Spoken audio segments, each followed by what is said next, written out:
Hört man Karl Bartos beim Reden über Dr. Caligari zu, dann hört man die Hingabe, mit der der Musiker über den Film spricht.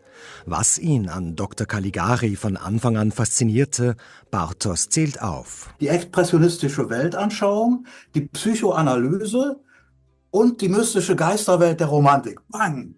Da war ich auf einmal bei E.T.H. Hoffmann und Edgar Allan Poe und diese ganze Welt hat mich fasziniert. Dann habe ich alles gelernt über die Weimarer Republik, über diese für uns so wichtige Zeit. Also für deutschsprachige Menschen ist da eigentlich alles passiert, was uns jetzt ausmacht. Auch noch, also an technologischem Fortschritt und so weiter. Am 26.02.1920 feierte der Film seine Premiere im Filmtheater Marmorhaus in Berlin.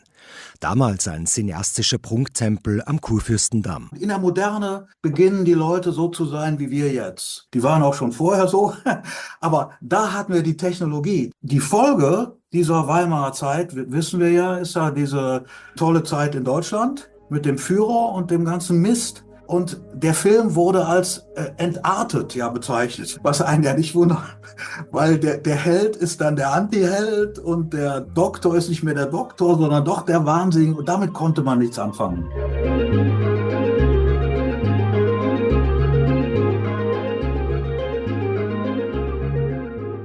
Die Mensch-Maschine, das 7. Kraftwerk-Album, enthält das Stück Metropolis nach dem gleichnamigen Stummfilmklassiker von Fritz Lang. Ein erstes musikalisches Andocken an die Welt der dämonischen Leinwand, wie das Kino der Weimarer Republik auch umschrieben wird.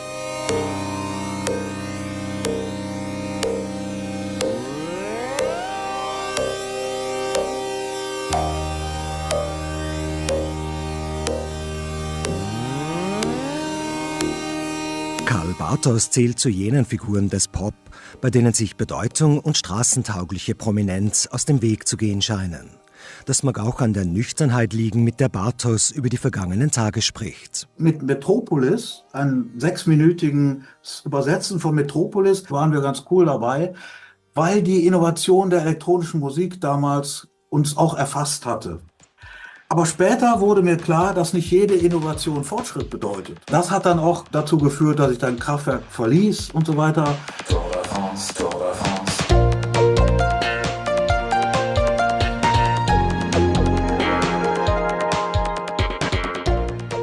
Zur Erinnerung, Kraftwerk, das war eine Revolution. Meister der elektronischen Rhythmisierung und Dynamisierung, Paten von Synthi und Elektropop.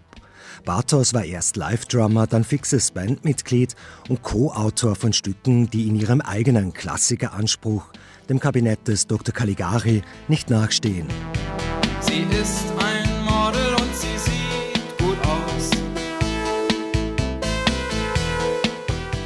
Mitte der Nullerjahre beginnt Bartos, sich ernsthaft mit einer von ihm komponierten Filmmusik zum Kabinett des Dr. Caligari zu befassen.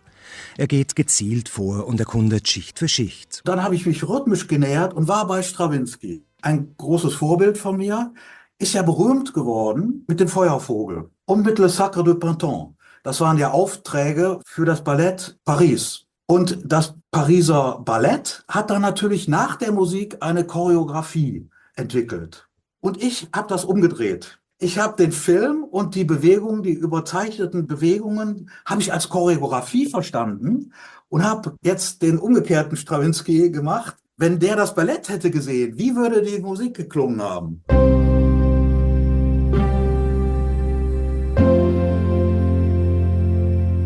Eine Herausforderung an die Filmmusik liegt in der Geschichte selbst angelegt.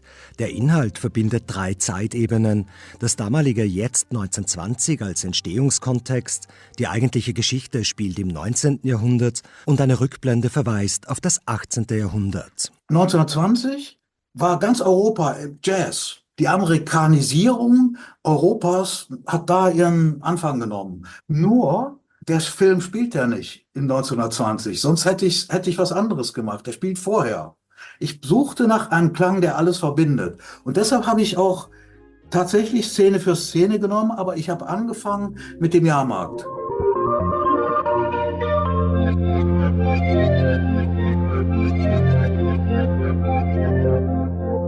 Diese Musik eröffnet dem 104 Jahre alten Werk eine neue Dimension, sanft und dennoch kühl kalkuliert. Bartos fügt sich in die Geschichte ein.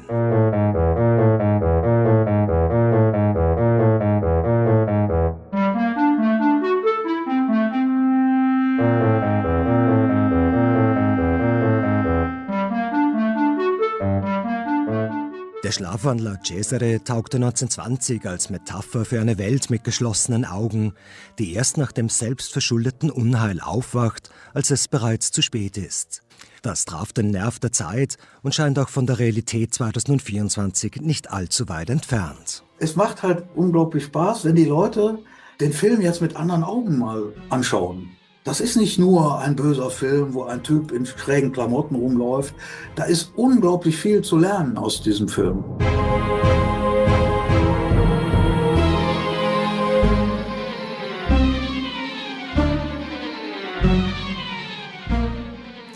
Ja, und das Album von Karl Bartos erscheint diesen Freitag.